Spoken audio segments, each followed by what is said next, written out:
Hey, what is going on, everyone? Happy Friday. My name is Hard for those of you that are new. Today, I'll be breaking down this 8 game NBA slate here on DraftKings, kind of talking through my early look, kind of favorite plays, some early look, core plays. As always, you can't really trust the core plays from these early look videos just because there's so much injury news that really changes this slate. So it's really, really hard to even, come up with like four guys. So that's why I kind of like talking through a bunch of different people, throwing them into the lineup as the kind of like the guys I'm looking to start building around based on the news we have now. As always, you got to wait for the updated news. But make sure to hit that like button and subscribe, and let's get right into this video. So, heading over to the odds and game totals right now. Kings 76ers, which is the second game right here on the board, is a pick 'em right now, 241 total. So that's a really good game environment there. Pacers Hawks, same thing, 251.5, absolutely massive game total, 5.5 point spread. Another great game to target. Houston Rockets and Pistons, 227, 7.5 point spread, not the best. Magic Heat, 221, 3 point spread, obviously not the best as well. Clippers Grizzlies, 8 point spread, 225.5. Blazers Timberwolves, 15.5 point spread, 221.5. Warriors Bulls, 3 point spread, 228. Hornets Spurs, 3 point spread, 236. Raptors Jazz, 3 point spread, 240.5. So that's a pretty solid one there. And then 8.5 for the Pelicans and Nuggets, 229 total. So jumping into this first game here, as I mentioned, fantastic game environment here. So you could always go for a game stack here if you wanted to, because if the game gets to 251 game total or more, obviously you're going to be sitting pretty with a bunch of people from this game. If you do want to go that route, that's always an option. But Halburn is out, so they're going to start Turner. Let's just get these guys out here. So they're going to start from point guard. They're going to start with Nimhard. He started that last game there for Halliburton. One of those guys, he's been super, super foul prone recently. If he could just stat a foul trouble, he should see mid 20s minutes, possibly into the 30s.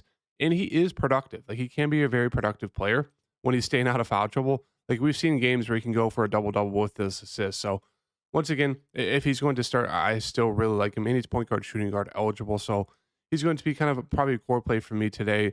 Don't know if that will change at all based on the news, but because I just think he's too cheap here in this matchup going against Atlanta.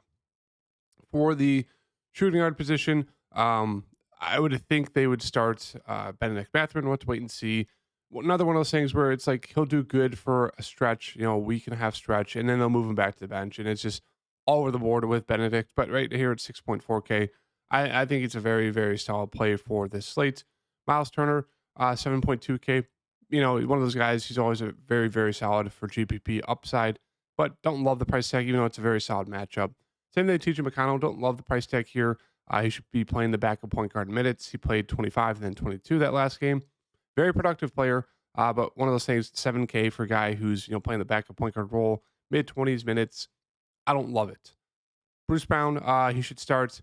I would assume he kind of assumes a little bit more of that point guard role. We kind of saw that last game against the Wizards.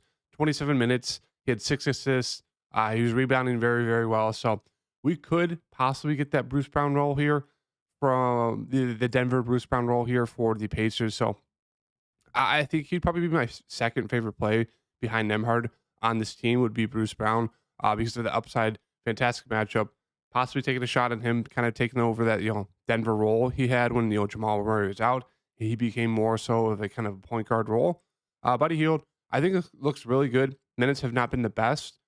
He's very score independent at times, but 5.4K in this game total. Him, Bruce Brown, and Nemhard look really, really good. In terms of these wings, obviously there's some question marks here with Nate Smith and Jalen Smith as well.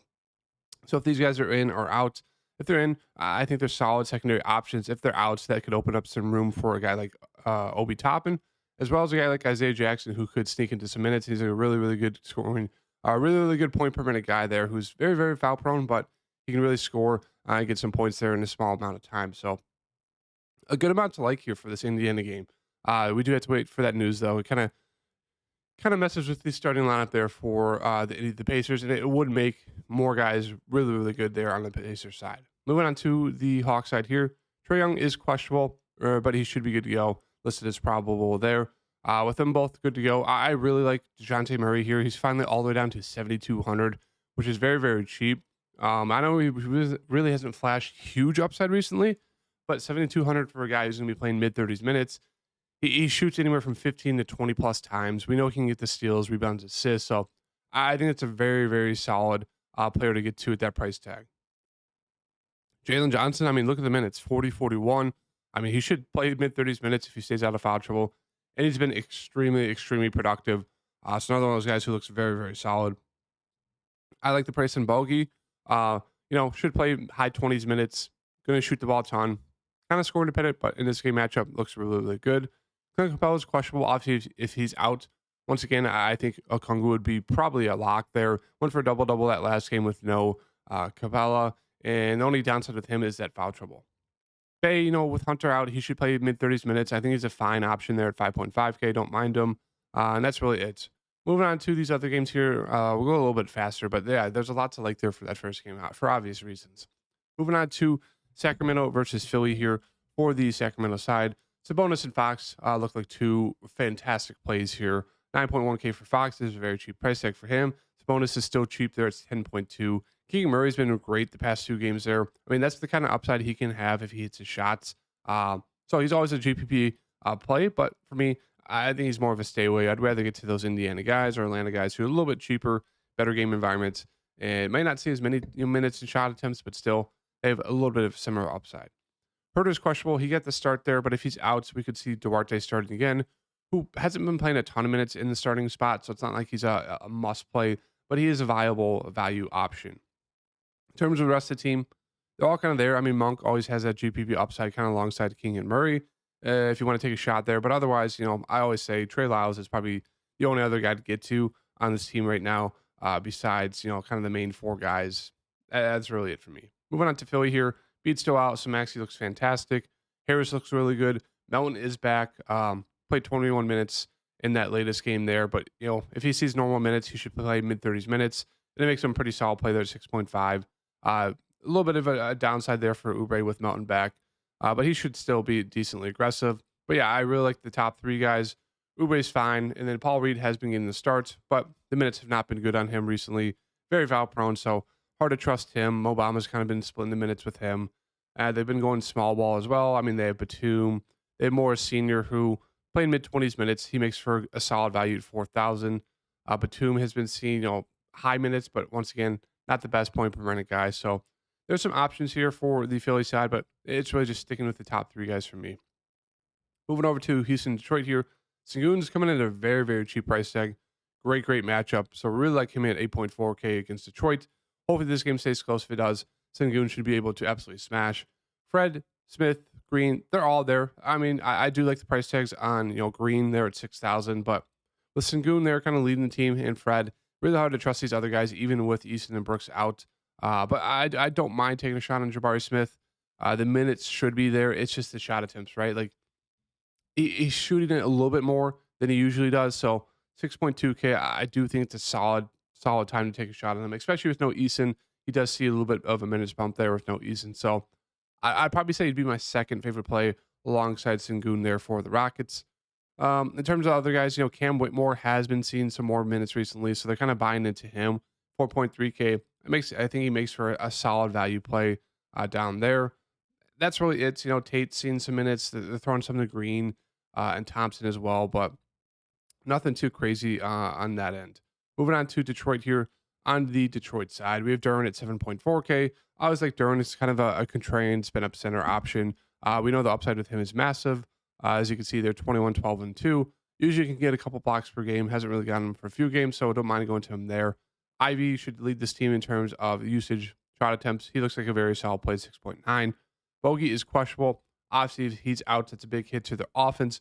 Makes this game even more risky to get to. And, someone would have to fill in for him. So we could definitely get some value here. Some more guys to be super aggressive here. So a little bit of interest in this Detroit side. But obviously, they just need this game to stay close. Killian Hayes has been god-awful, but he's 5.5K. He's seen 30-plus minutes. Burks possibly would maybe start if there's no bogey. I doubt it. They'd probably go to like a Kevin Knox or Livers, which would make them fine value plays. Nothing too crazy there. I'd prefer Livers over Knox. But yeah, they're there. We'll just kind of have to wait and see for that news there for bogey. And if Isaiah Stewart is back, I actually would like him at 5.3K. I would assume he'd be probably pretty aggressive there. Kind of being like one of the veteran guys that they do still have for that team there. Moving on to the Clippers versus Memphis here. Obviously, huge blowout risk here.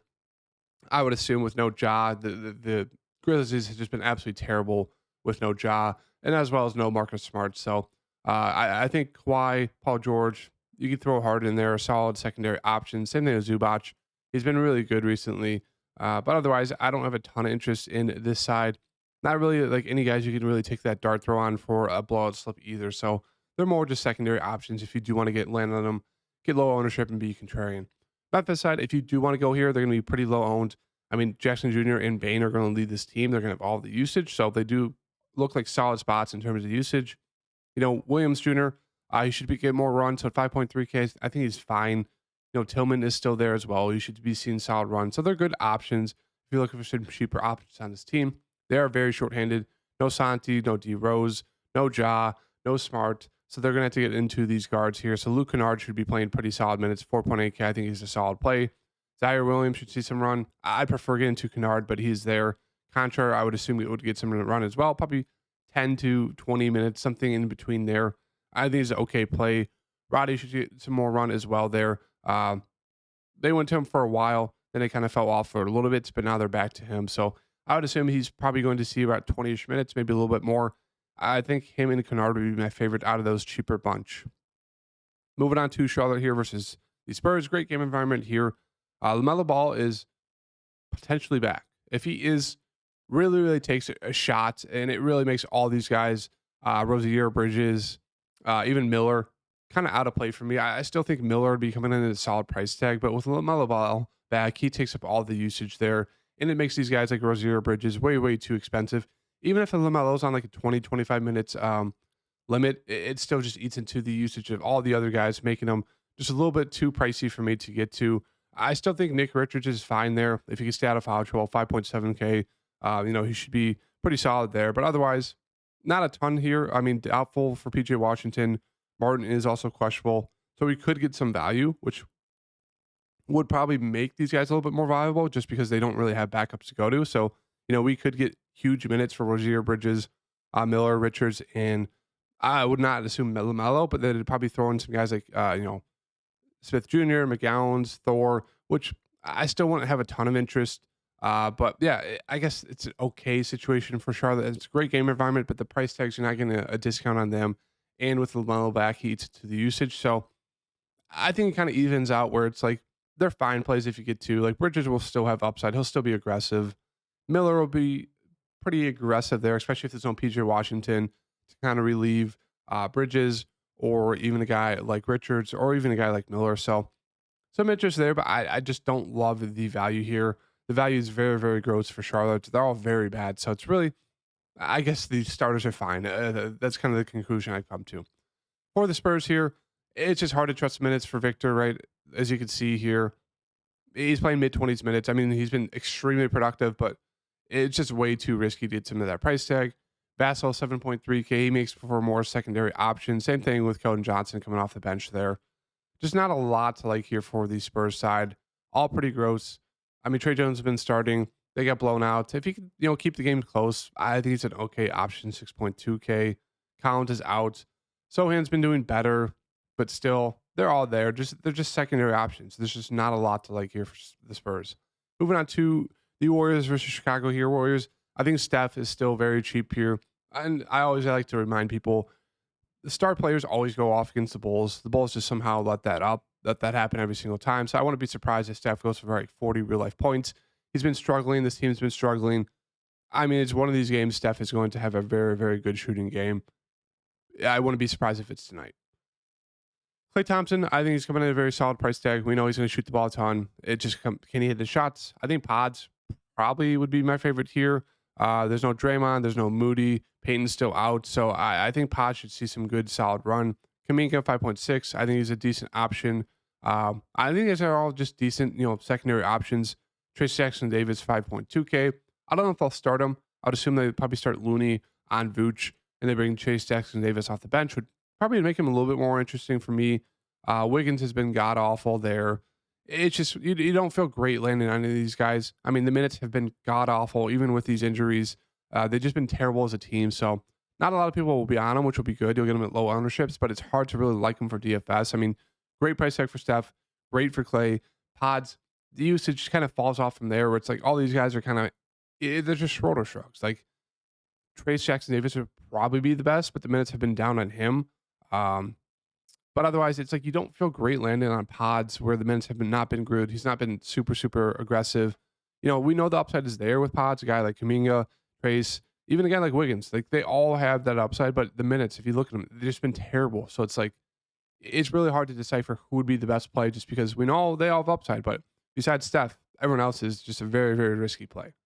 For the Bulls here, Zach got inserted into the starting lineup there, played 41 minutes. So very cheap price tags here for the Bulls. Obviously, Zach is still going to be the alpha along with, Vooch and DeRozan. But I think Kobe White has obviously earned a lot of respect there. He had a massive game there. It did go to overtime, so they did see some big minutes. But yeah, I think now with the addition of Kobe White and how well he played without Zach and Vooch, it's kind of like a four-headed monster now where DeRozan would probably be my least favorite.